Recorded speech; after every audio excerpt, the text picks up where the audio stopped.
Hello అండి, అందరూ ఎలా ఉన్నారు? వెల్కమ్ బ్యాక్ టు తోటికోడళ్ళు జోడి. ఈరోజు నేను చూపించబోయే రెసిపీ చికెన్ నూడిల్స్. ఈ నూడిల్స్ మనకి డ్రైగా ఉండవండి.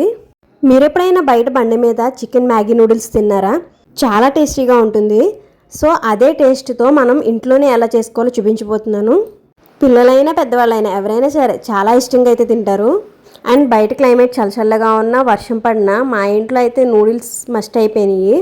ఇక లేట్ చేయకుండా ఎలా చేయాలో చూసేద్దాం. ముందుగా ఒక 200 గ్రామ్స్ బోన్లెస్ చికెన్ తీసుకోవాలి. అందులోనే 2 టేబుల్ స్పూన్స్ బీట్ చేసుకున్న ఎగ్, అలాగే రుచికి సరిపడా ఉప్పు, 1 టేబుల్ స్పూన్ ధనియాల పొడి, 1 టేబుల్ స్పూన్ కారం, 1/2 టేబుల్ స్పూన్ మిరియాల పొడి, 1 టేబుల్ స్పూన్ జీలకర్ర పొడి, 1 టేబుల్ స్పూన్ చికెన్ మసాలా. ఈ మసాలాలన్నీ వేసుకుని ఒకసారి చికెన్ మొత్తం బాగా కలుపుకొని మ్యారినేట్ చేసి పక్కన పెట్టుకోవాలి. అండ్ చికెన్ పీస్ అనేది ఇక్కడ నేను తీసుకున్నది కొంచెం పెద్దగా అయిపోయింది. ఇంకా చిన్నగా ఉంటే కనుక మనకి మ్యాగీలో టేస్ట్ బాగుంటుంది. సో ఇక్కడ నేను తీసుకున్న పీసెస్ కన్నా కూడా ఇంకా చిన్న సైజులో తీసుకోండి. ఇప్పుడు స్టవ్ పైన ప్యాన్ పెట్టుకుని ఆయిల్ వేసుకుని ఆయిల్ హీట్ అయిన తర్వాత ఈ చికెన్ ఇందులో వేసుకుని మధ్యలో కలుపుతూ మూత పెట్టుకుని ఫ్రై చేసుకోవాలి. అండ్ ఈ చికెన్ని మనం కనీసం ఒక 1 అవర్ అయినా మ్యారినేట్ చేసుకోవాలి. అప్పుడే ముక్కకు మసాలాలన్నీ బాగా పట్టి మనం తింటున్నప్పుడు ఆ టేస్ట్ అనేది తెలుస్తుంది. అండ్ చికెన్ అనేది బాగా ఫ్రై చేసుకోవాలి.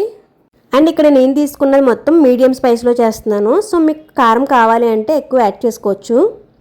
ఇప్పుడు ఫ్రైని పక్కకు తీసేసుకుని అదే ప్యాన్లో కొంచెం ఆయిల్ వేసుకుని ఒక చిన్న ఉల్లిపాయ చిన్న ముక్కలుగా తరిగి వేసుకోవాలి. అందులోనే ఒక చిన్న క్యారెట్, క్యాప్సికమ్, అలాగే ఒక పచ్చిమిర్చి చిన్న ముక్కలుగా కట్ చేసి వీటన్నిటిని కూడా కొంచెం ఫ్రై చేసుకోవాలి. ఇవి మొత్తం ఒక 5 మినిట్స్ ఫ్రై అయిన తర్వాత ఇందులోనే 2 కోడిగుడ్లను వేసుకోవాలి. ఇక్కడ నేను తీసుకునేది 3 నూడిల్స్.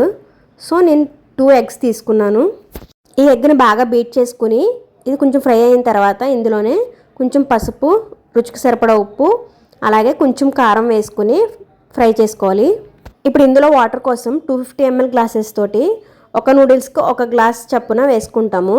అది కాకుండా మనకి ఇక్కడ జ్యూసీగా రావాలి, సో ఇంకొక గ్లాస్ ఎక్స్ట్రా వేసుకుంటాం. సో ఇప్పుడు వాటర్ మరుగుతున్నప్పుడు ఇందులోనే నూడిల్స్ బ్లాక్స్ని హాఫ్ చేసి వేసేసుకోవాలి. అండ్ వాటర్ కన్సిస్టెన్సీ అనేది చూసుకోవాలి. మీరు వాటర్ కన్సిస్టెన్సీ కరెక్ట్గా లేదు అంటే కనుక మనకి నూడిల్స్ అనేవి డ్రైగా అయిపోతాయి. ఇప్పుడు ఇందులోనే మనకి మ్యాగీ లేదా ఇప్పీకి ప్యాకెట్స్ వస్తాయి కదా, నూడిల్స్ మసాలా ప్యాకెట్, ఆ మసాలాలన్నీ వేసేసుకుని అందులోనే 1 టేబుల్ స్పూన్ చికెన్ మసాలా వేసుకోవాలి. ఇలా చికెన్ మసాలా వేయడం వల్ల మనకి జ్యూసీ కన్సిస్టెన్సీ అనేది థిక్గా వస్తుంది, సూప్ లాగా ఉంటుంది. సో చికెన్ మసాలా అయితే తప్పకుండా వేసుకోండి. ఇలా వేసిన తర్వాత ఇవి మనకి సగం ఉడికిన తర్వాత మనం ఫ్రై చేసుకున్న చికెన్ అనేది ఇందులో వేసుకోవాలి. చికెన్ అనేది మనం ఫస్టే వేసుకుంటే చికెన్ ఫ్రై అయింది కదండి, సో మళ్ళీ అది సాఫ్ట్గా అయిపోయి చప్పగా అయిపోతుంది. అలా అని లాస్ట్లో వేసినా కానీ కొంచెం గట్టిగా ఉంటాయి. సో ఇలా మధ్యలో ఉడికిన తర్వాత వేసుకోవాలి. సో దీని తర్వాత ఇలా మనకి కన్సిస్టెన్సీ చూసారు కదా, ఇలా కొంచెం వాటరీగా ఉన్నప్పుడే స్టవ్ ఆఫ్ చేసేసుకుంటే మనకి నూడిల్స్ అనేవి జ్యూసీగా ఉంటాయి. కన్సిస్టెన్సీ అనేది చాలా పర్ఫెక్ట్గా అయితే వచ్చింది. ఇప్పుడు దీన్ని ఒక బౌల్లోకి తీసుకుని పైన ఆనియన్స్ వేసుకుని తింటుంటే ఆహా, ముందు స్మెల్కి అయితే కడుపులో ఇంకా ఎక్కువ ఆకలేస్తుంది. చూసారు కదా, మన చికెన్ నూడిల్స్ అయితే రెడీ అయిపోయినాయి. ఈ రెసిపీ మీకు నచ్చినట్లయితే వీడియోని లైక్ చేసి మరిన్ని ఇంట్రెస్టింగ్ వీడియోస్ కోసం మన ఛానల్ని సబ్స్క్రైబ్ చేసుకోండి. అలాగే ఏదైనా ఐటెంతో రెసిపీస్ ట్రై చేయాలంటే కామెంట్ చేయండి.